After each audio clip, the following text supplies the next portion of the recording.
Hello, welcome everyone. My name is Laura Podolsky. I am the Assistant Director for the UC Institute of Transportation Studies, commonly referred to as UCITS. I am so delighted that you were able to join us today for the webinar on the impacts of COVID-19 on e-commerce and last mile delivery. So before we begin, just a quick background on the UC Institute of Transportation Studies. We are a network of faculty, research staff, administrative staff, and students, all dedicated to advancing the state of the art in transportation engineering, planning, and policy for the people of California and beyond. The UCITS was established by the California State Legislature in 1947 and includes branches at ITS Berkeley or UC Berkeley, UC Davis, UCLA, and UC Irvine. Today's webinar is going to be highlighting research from the UCITS statewide transportation research program, which is supported by the state of California through the Road Repair and Accountability Act of 2017, or Senate Bill 1, as well as the public transportation account. So I'd like to take a moment to share my appreciation to the state of California for funding university-led research. Before we begin, a couple housekeeping notes. If you run into technical issues, let us know in the chat box. You'll see at the bottom of your screen a little chat icon. Click that open and you can let us know if you can't hear the audio or if something is going awry, then just let us know. We'll try our best to help you. If you have questions for our speakers, please click on the Q&A box at the bottom of your screen. So our speakers will be responding to your questions, typing a response live. So check that throughout the webinar. And also be sure you're putting your questions in the Q&A box for the speakers. The speakers are not monitoring the chat box. Just the logistics and nuts and bolts are monitoring the chat box to see about technical issues. So if you do have questions for the speakers, remember, put those in the Q&A box. And then, of course, we are recording the webinar and the recording will be available on the UCITS website. So without further ado, I'm very pleased to be introducing our two speakers today. We'll be hearing from Miguel Jayer, who is Associate Professor of Civil and Environmental Engineering at UC Davis. His research interests are in the areas of freight transportation, sustainable transportation systems, and humanitarian logistics. We will also be hearing from Amelia Regan. She is a professor of computer science and transportation systems at UC Irvine. Her recent work is on automation of warehouse systems, gig economy economics and ethics, and application of machine learning tools to analyze traffic systems. She's also been working on ways to improve paratransit and to reduce the environmental impact of transportation systems.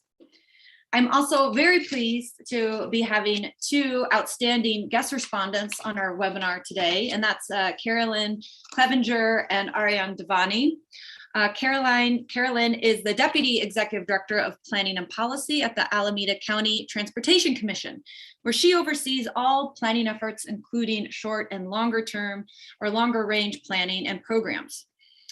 Key planning initiatives include multimodal arterials, passenger rail studies, goods movement, and countywide plans. She also oversees a range of programs, including the Affordable Student Transit Pass and Safe Routes to School programs. We're also joined by Ariane Devani. He is a seasoned entrepreneur and mobility expert. He is a founding member and head of partnerships and policy at Automotives, which is a company that works with cities to make streets less congested, more sustainable, and more equitable, with the use of computer vision and video analytics to automate everything from billing to enforcement at the curb. So we are so pleased to have our guest respondents joining us to really ground the research that will be shared by our speakers today in real world application. So without further ado, I'm pleased to turn it over to Miguel Jayer, who will start today's program.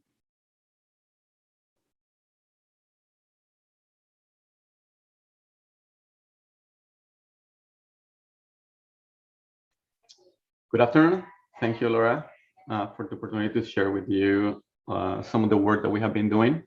So again, my name is Miguel Jaller. I'm an associate professor here at UC Davis, and my work is around sustainability, e-commerce. I have been doing a lot of research on how sustainable e-commerce is compared to brick and mortar. What can we do to improve that? However, today, basically my presentation, I'm having the two hats. One is on the last mile, but also using my previous experience on disaster response logistics, because technically COVID-19 was a major disruption, major disaster. So I'm going to be combining those two into what I'm going to be presenting today. So you'll know that COVID impacted us. We're still during COVID, and some of the things that changed during this is how we access goods and services and how e-commerce became so prevalent. So I'm going to give you a few ideas of where we were before the pandemic. So before, let's say 2019, about 11% of the sales were over internet. That means that 89% of everything that we bought was in store. Now imagine, and I guess you can probably imagine what happened when COVID hit and we were not able to go to stores, or the stores were closed. So let's look at a little bit at last year. So March 11th was when the WHO declared COVID as a pandemic. And then in California on the 19th, the governor issued an order, a home order. So that gave us almost a week for people to basically freak out to see what they were going to do. And that prompted a lot of people going and shopping. And I guess most of you had to shop. And I also imagine that you were not shopping for bathing suits or clothing. You mainly during those days were looking into some critical goods or food or some of these items that you knew or thought you were going to need. So that initial week, a lot of people went out and bought. So that was a huge increase in demand, wherever you can find those products. When the stores closed and we were not able to get out, then we had to still get access to those goods, and that shifted people to another channel, and the channel was basically buying on e-commerce. And a lot of people did this. And one of the things that we have been analyzing in the e-commerce research world is, well, e-commerce have been increasing and retail have been declining, but what was going to be kind of that steady state, where we're going to be in the next few years. And there was always this discussion about the substitution and complementarity, how much people will be buying online versus in store, and so on. But I think during COVID and these stay-at-home orders, this became kind of a natural experiment of that full substitution. And that was a tremendous change and pressure on supply chains, on companies to be able to provide those services.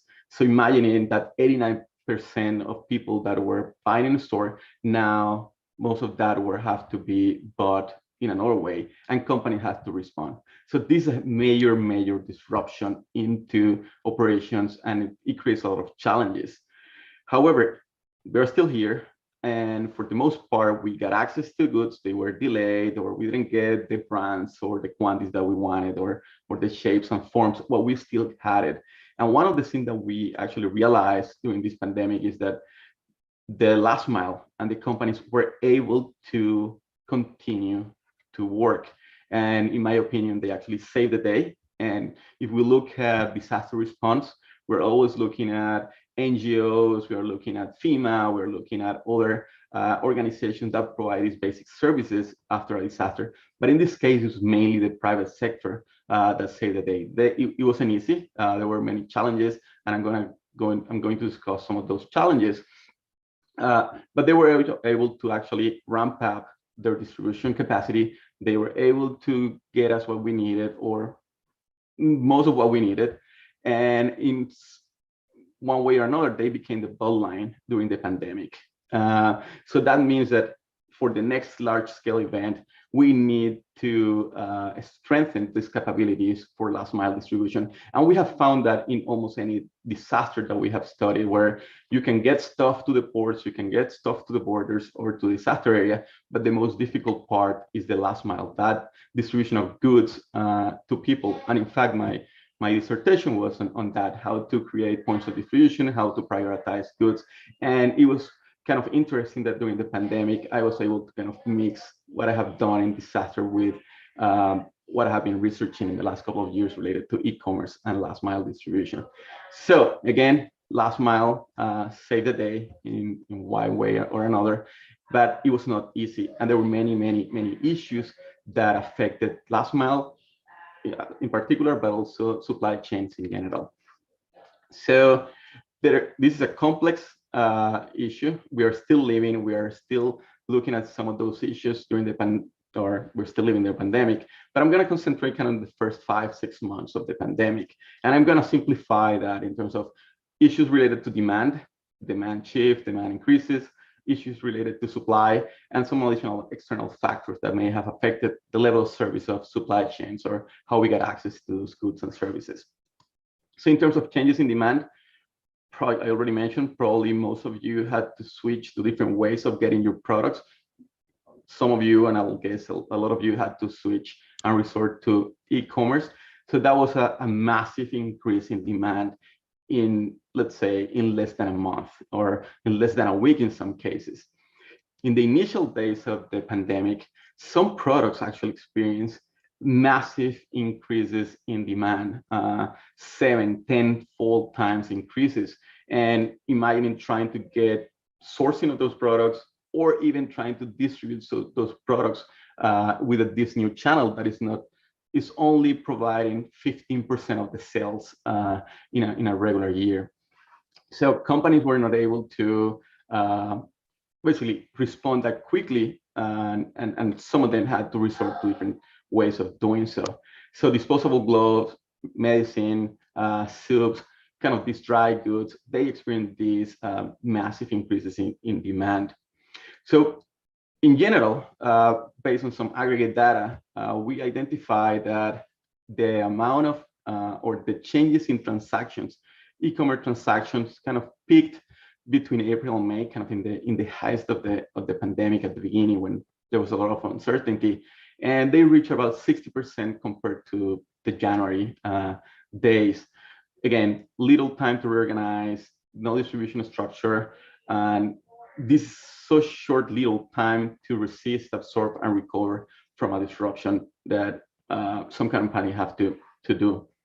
But the disruption was not only in terms of the type of demand, the quantity of demand, and the location of the demand, but also the supply was severely impacted. And that was in terms of production, manufacturing, distribution. Company had to close, manufacturing facility had to close, either because they were mandated to close or because they were affected by COVID. And this is not only what happened during the pandemic, but there were different things and kind of general and geopolitical and many other factors that created different conditions. For example, we were, before the pandemic, in the middle of this tariff war with one of our main sources in China. And some companies, because anticipating increase in tariff, have already ordered a lot of products. They may have their warehouses full, and those may have been the products that were needed because they may have been preparing for the holidays. So there were different conditions that affected the type of products that were available for distribution here in the US. And we started to see news about, hey, we're seeing volumes that we only see them during the holidays, and we don't have time to prepare. I remember companies telling UPS and FedEx what will be expected from them in terms of volume for the holidays or Thanksgiving back in June, July, August. So all the supply chain have to prepare with months in advance. You have companies that are trying to increase capacity and hiring people for their warehouses and distribution centers for the holidays already back in September and October. So it takes time. Now imagine the pandemic hit, this massive amount of product have to be delivered and manufactured and inventory and so on with a couple of weeks. So that created a massive amount of impacts. Companies resorted to prioritizing shipments, both inbound. Some of them said, you know what, I'm getting some ship from China. I'm only going to prioritize this type of products. And even for the outbound, I'm only distributing this type of products to these people, let's say first responders and medical personnel, because they only had constrained capacity, and there were priorities that they needed to fulfill. So massive impacts on the supply chain. So throughout this time, we have been working basically around these three main issues on the demand, looking at trends, doing a lot of behavioral modeling in terms of shopping patterns, shopping channel frequencies, basket sizes. We have analyzed survey data, we have analyzed aggregate data, and so on. In terms of level of service, we have been looking at how all these different factors interacted to create either a recipe for success or failure in some cases. And then in terms of last mile, well, how were they able to actually get products to the doors? And in here, it's when I'm going to concentrate for the last few minutes of the presentation. How do we improve the resiliency of last mile? And we have done a lot of modeling and integrating different type of models. So in terms of last mile resilience, and you can find many definitions of what resilience is, but I'm going to simplify it here with a resilient system is the one that can maintain and restore network functionality for passenger goods mobility in the event of that disruption. And to measure that resilience, we have integrated our last mile modeling model that we have developed in the last few years to quantify costs, emissions, and so on with a resilience framework. And that resilience framework is the R4 framework resilience that was developed by the Multidisciplinary Center for Earthquake Engineering Research. So this group of people analyzed different factors to measure resiliency, mainly for infrastructure and initially for earthquake impacts, but have been cascaded for many other type of disasters, and how to measure that resilience. And they came out with the 4R, that is basically robustness, and it's the ability of the system to withstand a disruption. How can you cope with that disruption? How is the impact of that disruption on your operation and level of service? Redundancy, how can you basically substitute processes, equipment, assets to cope with that disruption? Resourcefulness, how can you prioritize problems, diagnose those problems, and initiate and implement some initial solutions? And then rapidity is how fast can you go back to being able to do what you were meant to do, what your mission was.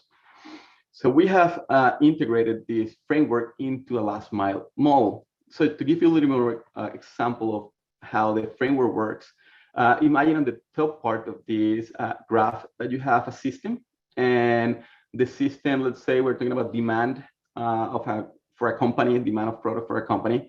And then you can see that across time, when the disaster happens, that demand may be impacted. And it may be in cases that demand drops down, and that could be a disruption. Or in the case that we saw last year for e-commerce, is that the demand spiked, and then we saw a peak, and then that basically went back a little bit. It took time to go back to the same levels. In some cases, for some products, it never gone back to the same levels.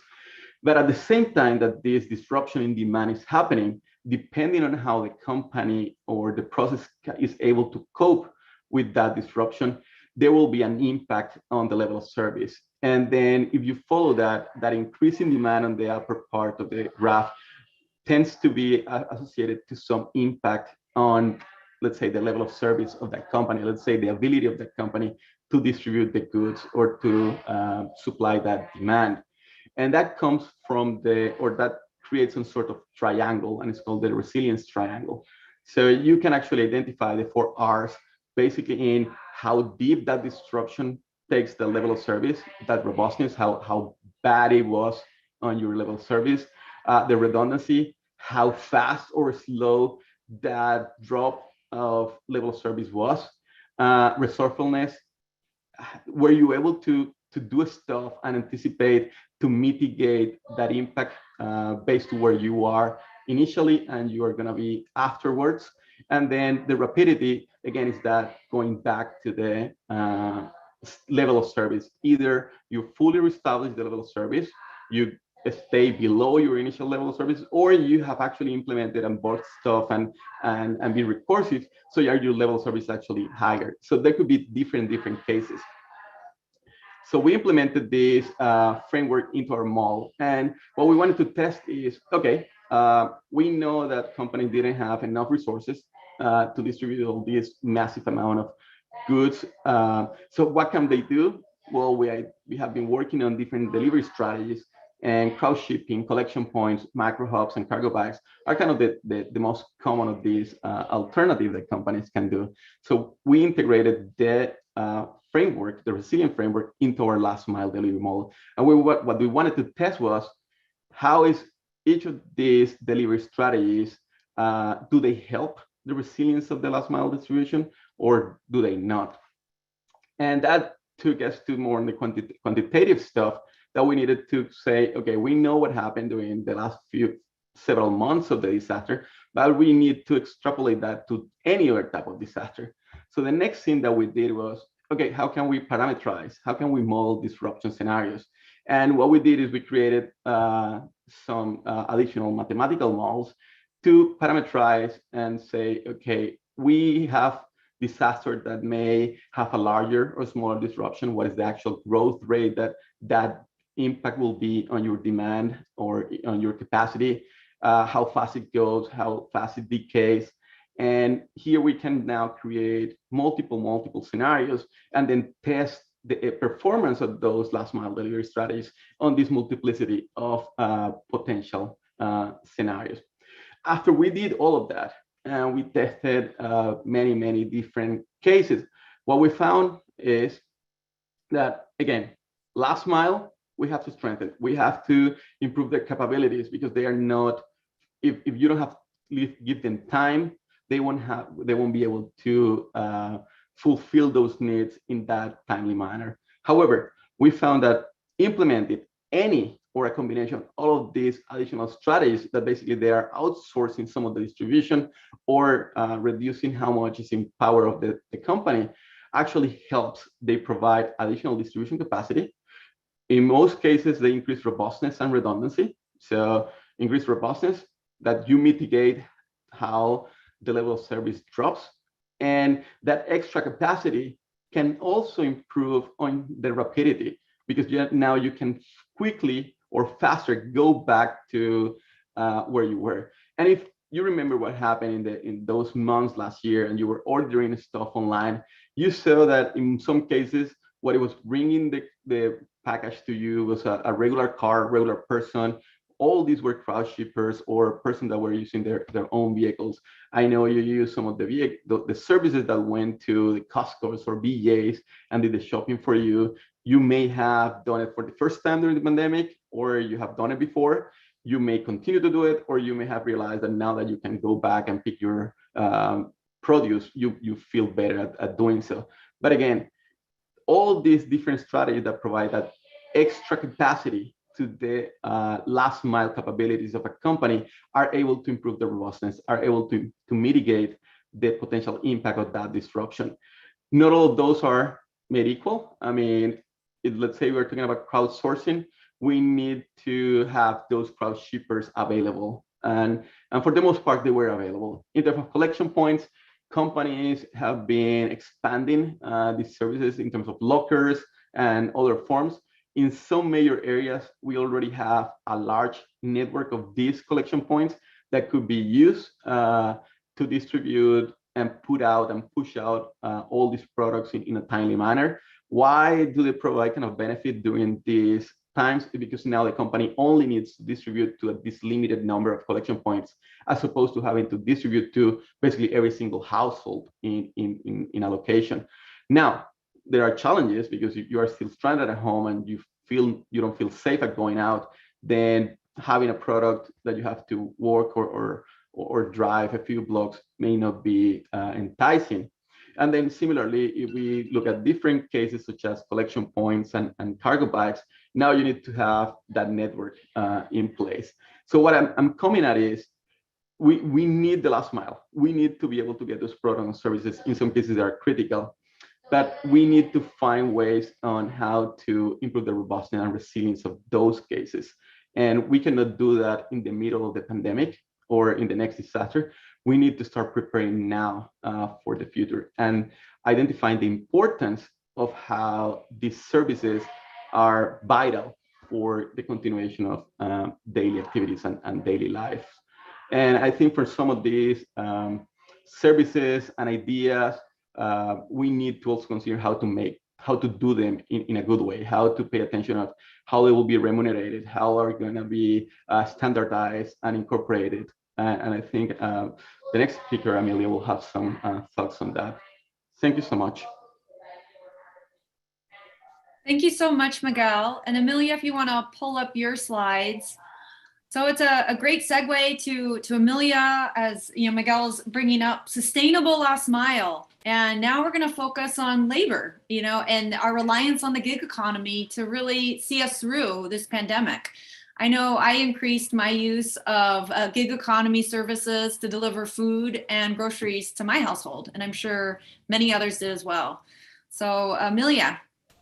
Okay, thanks very much. So, yeah, you know, Miguel was really talking about a miracle that occurred. And the miracle that occurred is that we got goods and services at a very difficult time, and we have continued to get goods and services as we need them. And then I'm going to talk about sort of some of the dark sides of this.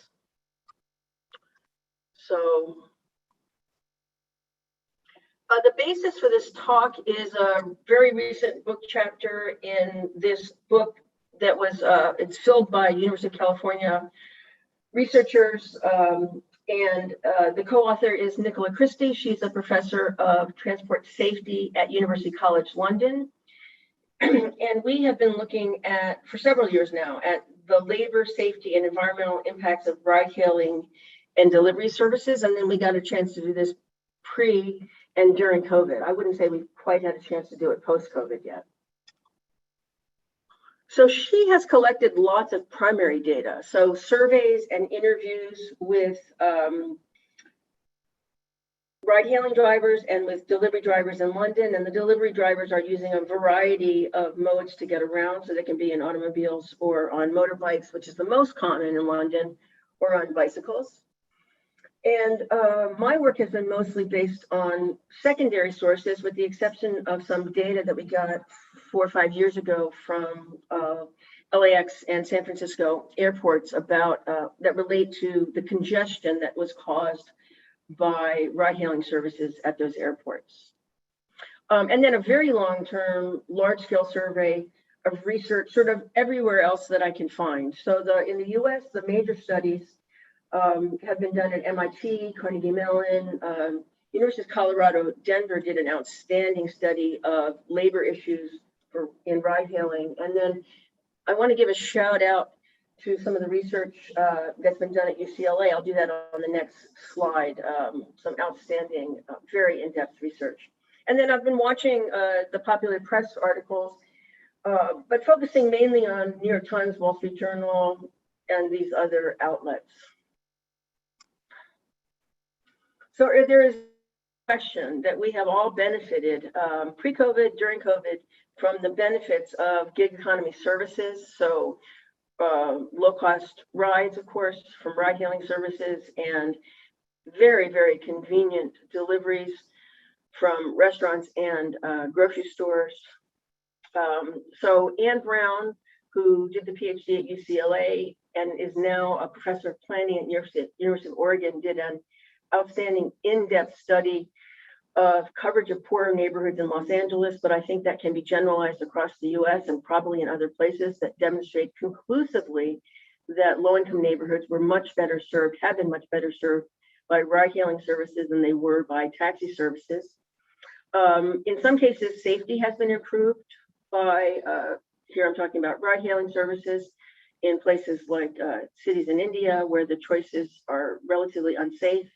If you have to get a child or an elderly person to a doctor's appointment or somewhere across town, it's much safer to use a ride-hailing service, even if it's quite a bit more expensive than the other alternatives. And then in many places, car ownership in the US, but in other places like Singapore is sort of the best example, where Grab pays living wage to their drivers, and they pay the insurance, and they pay the considerable registration fees. And in some cases, whole families and extended families benefit from the opportunity to have a car when they would never have had one before. But in my opinion, and I think in the opinion of many people who have studied them, these industries, both ride-hailing and delivery, industries are built on smoke and mirrors. None of the claims at the beginning of the gig economy ever came true. We thought there would be less congestion, reduced vehicle miles traveled.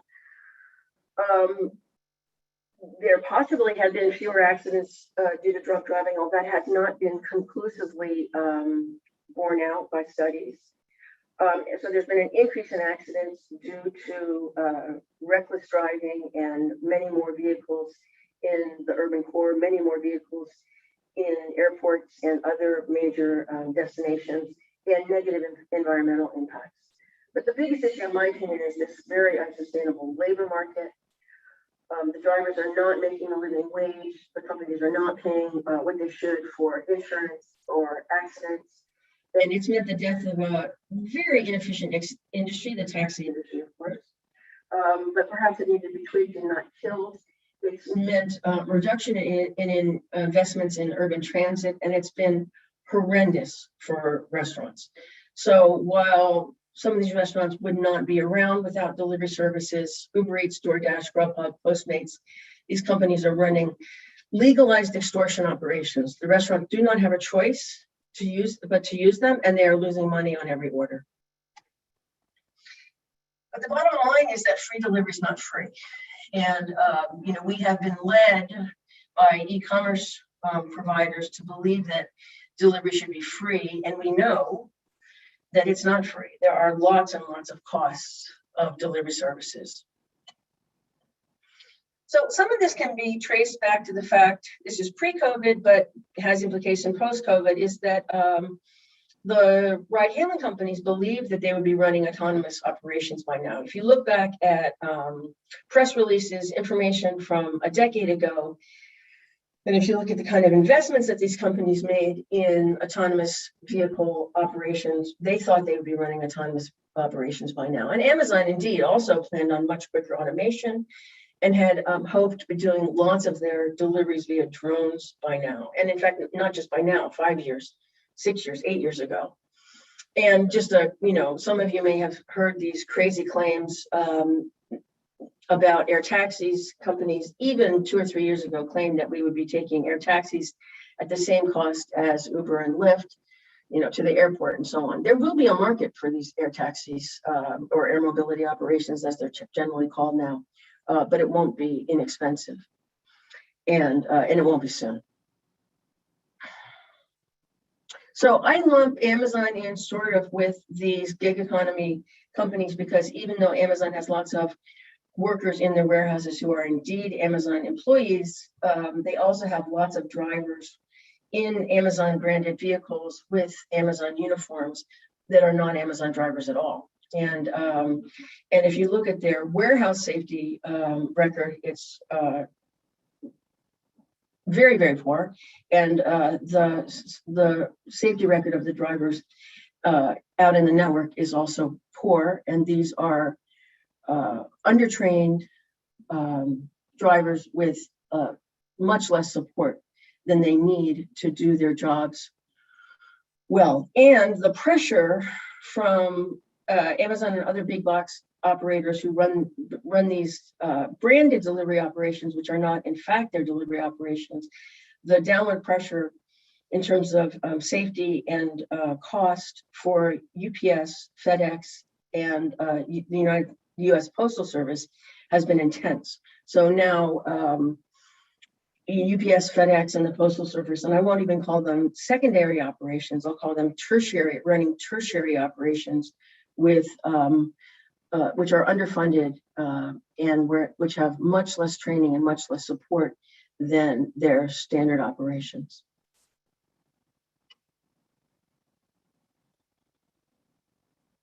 So I guess the question is, what happens now? So when the pandemic hit, the demand for ride-hailing services dropped off to almost nothing. The availability of drivers in those industries and those companies dropped off to very low. That is certainly recovering now. And at the same time, of course, we know from the previous talk and just from our own use that the demand for other kinds of for delivery services increased significantly. But given the labor pressures that are, can be seen throughout the U.S. economy, the labor issues in ride hailing and in delivery must be addressed, or the segment will die temporarily, right? Or it will be significantly reduced temporarily until we have more automation. The Teamsters are now going after Amazon warehouse workers. Many other unions have tried to organize Amazon warehouse workers. The Teamsters might have more luck because they have a long history in distribution. Of course, the primary workers in United Parcel Service are all Teamsters. Their secondary and tertiary employees are not Teamsters and do not have the benefits of that union and do not have nearly the kinds of support. But if the Teamsters go after Amazon warehouse workers, it may put pressure. I'm not saying they're going to be successful, but it may put pressure on each segment of the gig economy to improve labor issues. And safety and health standards must improve both in warehouse operations and delivery operations and in ride hailing. Companies have to be forced to provide better insurance. It's not clear how soon that will happen or exactly when that will happen. And then fees for restaurant delivery have to be capped. So this is already happening in major cities. It was in fact in place in many cities during the pandemic. But restaurant delivery services typically take 30% of the bill, and the restaurants don't have a 30% profit margin. So those fees have to be reduced. And so many things could happen. So in major cities, there are collectives that are coming out of restaurants that are working together to provide delivery services. They're bypassing when they can these standard delivery services, but it's complicated, right? Because customers have to know to use those collectives rather than calling the standard delivery services. So it's not perfectly clear what's going to happen to ride hailing in the short term. So prices are going up significantly.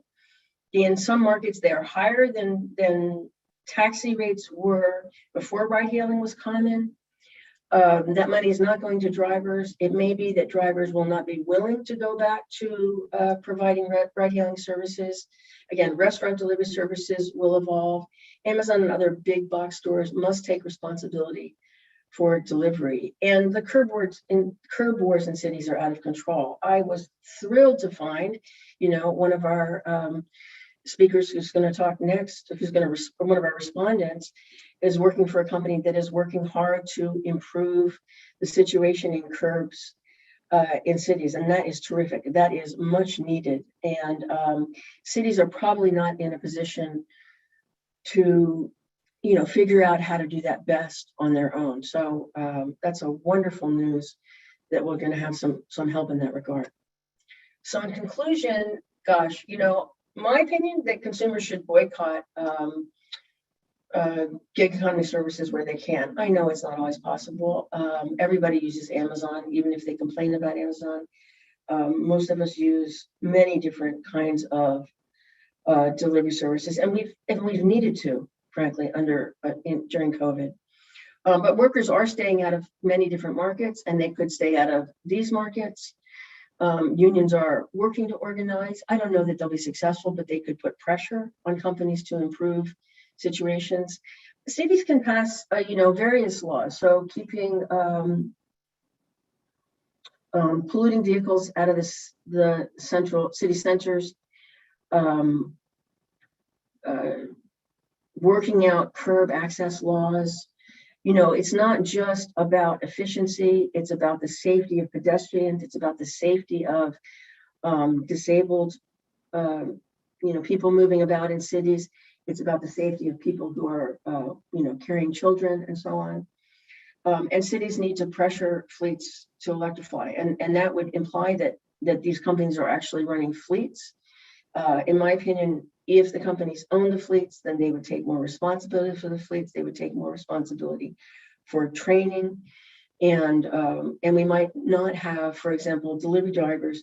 It's happening in London, but it's happening in the US as well. Delivery drivers working for multiple delivery companies, which means that they are looking at their phone. They are responding to information while they're driving.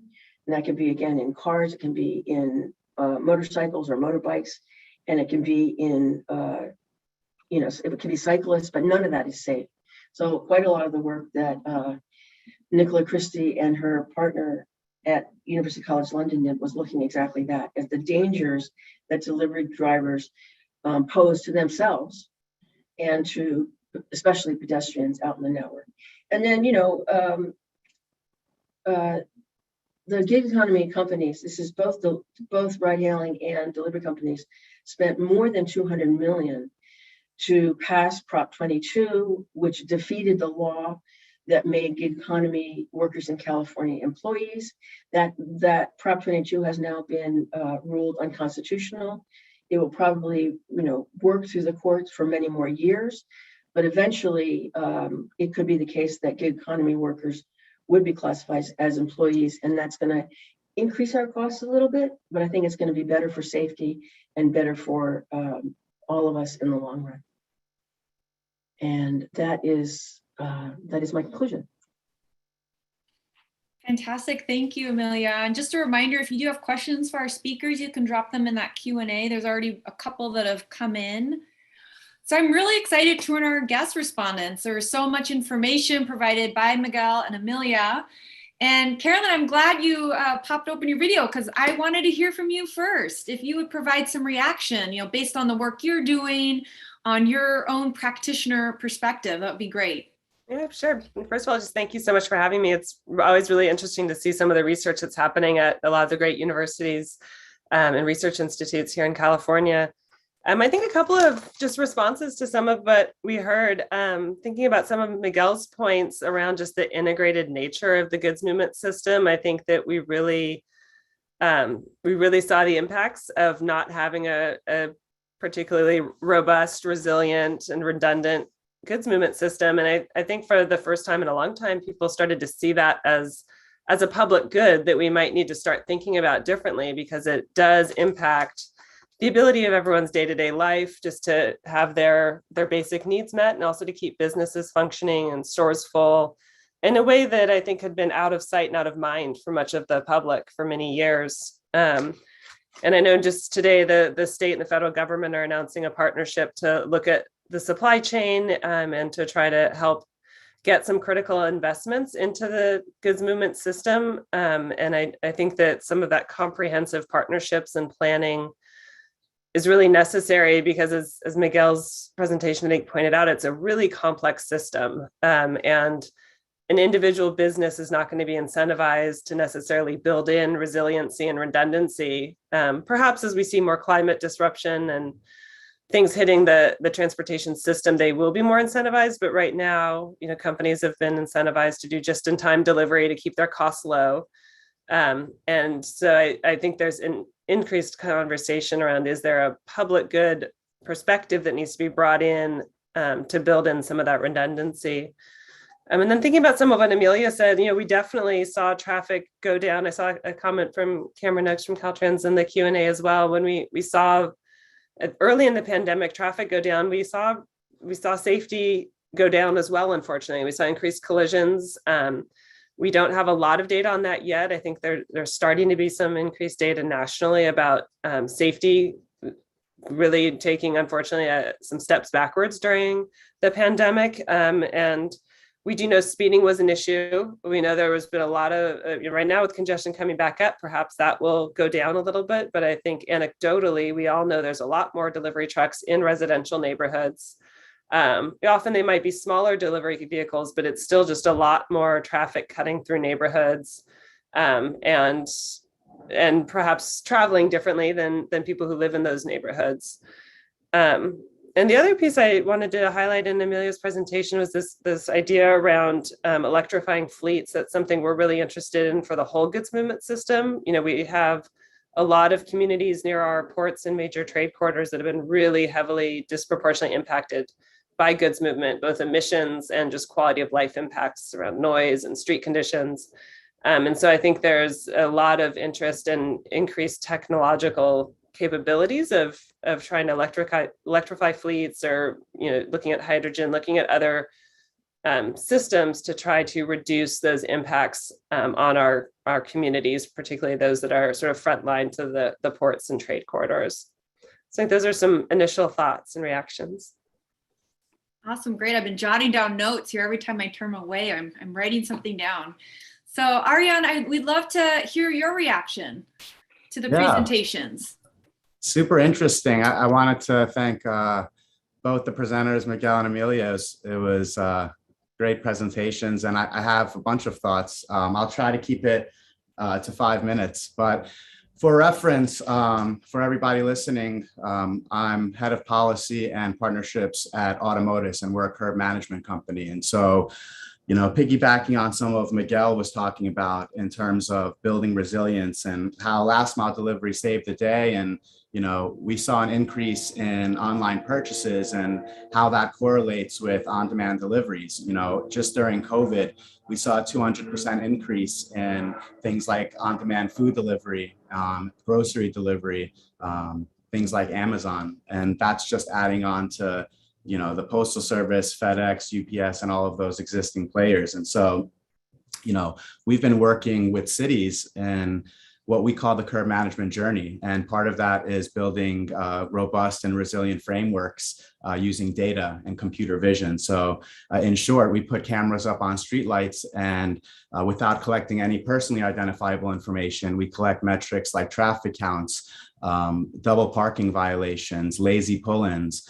In a lot of cases, and I'm sure everybody on the call has witnessed this, is, these Amazon or food delivery drivers, they're only parking for an Uber and Lyft as well. It's a very short-natured parking event, anywhere from 2 to 5 minutes. And in many cases, there's not dedicated parking. And, in a lot of cases, these are in very congested areas where there's just not available parking. And so we've all seen it. They're either, parking right in the middle of the street, blocking a bike lane, in some cases, just parking right in the middle of the median.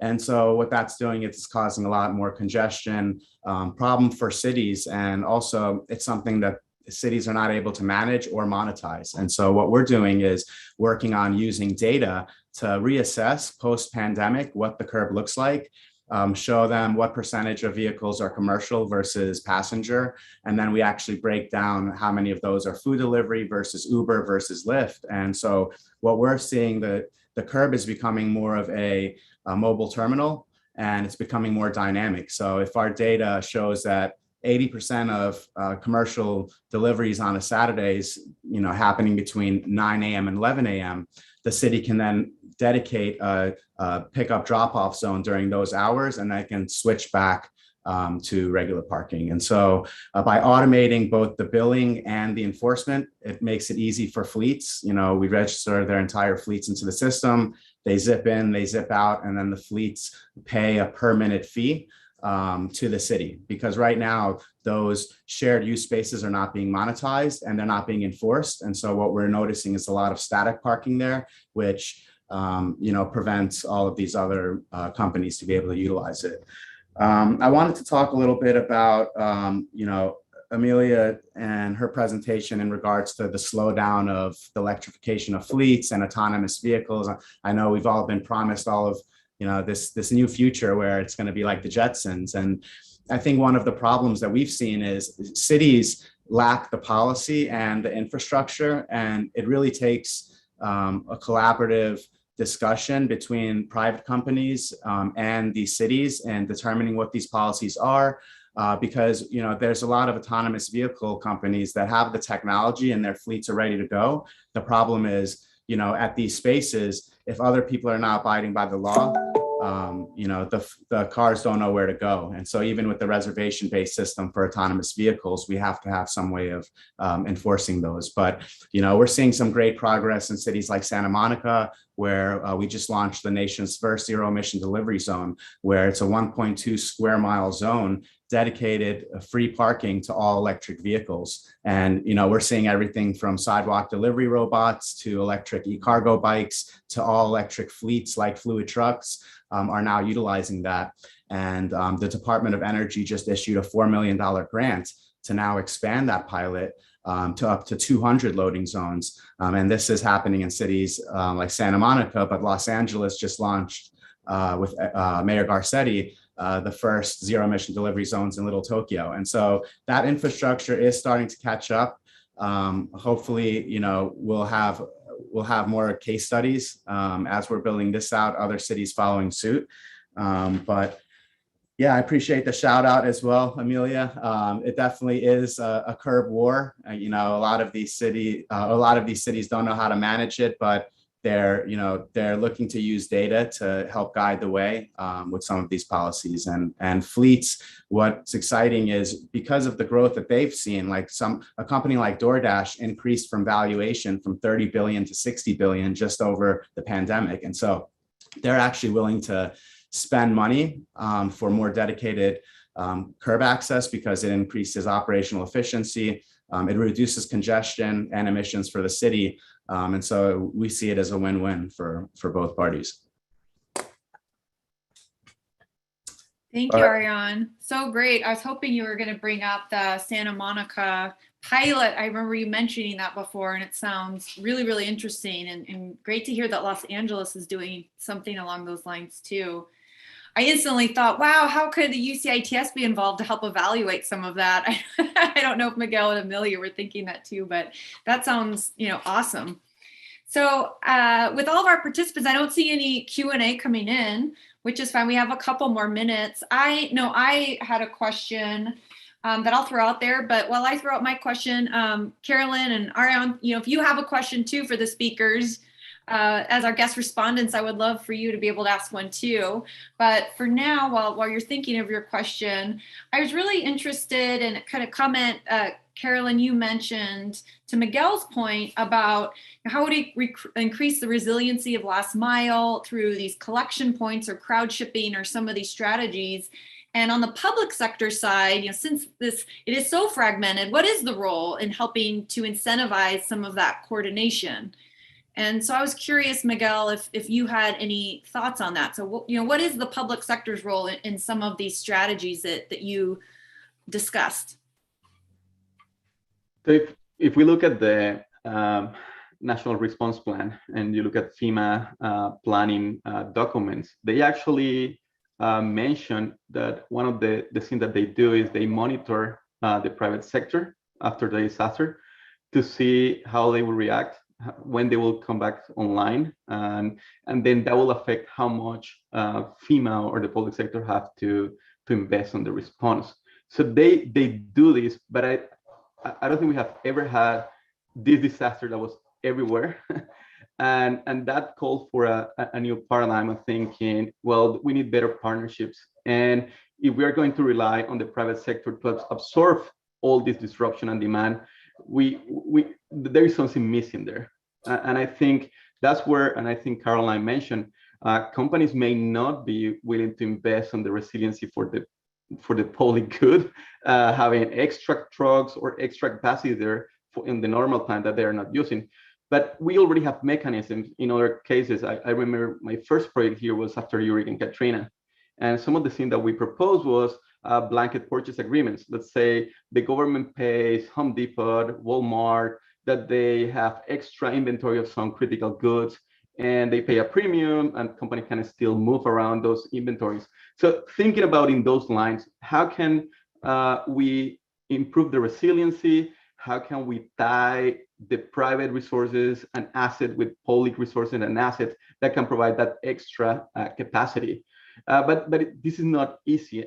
Again, even if you have a disaster, and let's say the military is the best logistic agency out there, it will still take them weeks to move a peloton to deploy to a disaster. Now you're asking for the private sector to do that again and comply with all of these goods from one day to the next. So I think we need to work on those linkages between how to manage this equitable access to goods and services that the private sector will provide with the different assets that could be public or private, considering all the things that Amelia mentioned, right? We also don't want to expose more people to improve resiliency at the expense of some communities. And we saw that during the pandemic, that from workers or delivery workers from some demographics, and they were highly exposed to the COVID because they had to work on those things. So it's kind of we need to think this in a more comprehensive way. Great, thank you, Miguel. Did you have anything to add to that, Carolyn, in terms of that point you'd like to make? I know, Miguel, you talked about federal, but you work with Alameda at the county level. So, what is the role of also the local and regional in facilitating some of that last mile resiliency? Yeah, I mean, I think a lot of it, unfortunately, does require every level of government to be integrated, and the different levels of the supply chain. I mean, I think we saw some ports across the country looking at trying to change their operating hours to see if they could get more goods through, particularly the example most recently was in LA Long Beach, where they just had such a backlog of ships waiting off the coast. But you can increase the hours at a port, but unless those warehouses are open and have space, and unless those truck drivers are available, it doesn't do you that much good to change just one element of that supply chain. And so that is where I think that broader comprehensive look is so critical. And I think in terms of your question around local government, I do think that we can look at things like city policies, to some of the points that Ariane was making around curb management or delivery, hours of restrictions, things like that. But I think in the case we saw with COVID, the issues were so much on the front end of things, actually, that I think in a lot of ways, local government, was sort of playing catch up with a lot of local deliveries coming in, but it wasn't really it wasn't the choke point. I think the choke points were so much earlier along in the supply chain that people were just playing catch up on the ground at the more local level. Great. I know a question came in, and Amelia's you're responding on. Did you want to share a verbal response, Amelia, to that question? Yeah, I did. Didn't want to interrupt, because I think the points that you guys have been bringing up about coordination are so important. Mm-hmm. So I just want to point out that companies like UPS and FedEx have had, and the Postal Service have had, these secondary fleets so in UPS, they're not Teamsters, but they're paid a living wage, but they have good training, but not quite the level of training that regular UPS drivers have. And for 30 years, they've been making air deliveries, is what they used to call it, right? When air deliveries became important 30 years ago. So it is possible for companies to incorporate drivers into their systems that don't work 40 hours a week, and to still train them and still have some responsibility for their insurance and so on. And to provide a safer system for all of us. And so again, it's not just UPS, but UPS, FedEx, and many other companies have done this for years. It's this tertiary fleets in response to Amazon and other companies that do not train their drivers, that do not take any responsibility for drivers that wear their uniforms and drive their cars, that is problematic. So I do think there's a middle ground. Thank you for that question. Thank you so much. Well, I know we're at the top of our hour, so I want to, before everyone leaves, just to help wrap things up. I always like to end with gratitude. So thank you, Amelia. Thank you, Miguel, for your presentations. They were just really thought-provoking. I took a lot of notes myself. Thank you, Carolyn. Thank you, Ariane, so much for your comments. I just learned so much from both of you too. And it's really exciting to see how the research we're doing at UCITS is really playing into the work that both of you are doing. And so I hope that we can all stay connected on this really exciting topic. And so with that, before everyone leaves too, if I just dropped a link to an evaluation survey, if you can tell us what you liked about the webinar today, how we did, your ideas for future webinars, we'd really appreciate it. And so with that, thank you so much for spending your time with us. I hope you have a lovely rest of the day. And this concludes our presentation. Thank you so much. Take care.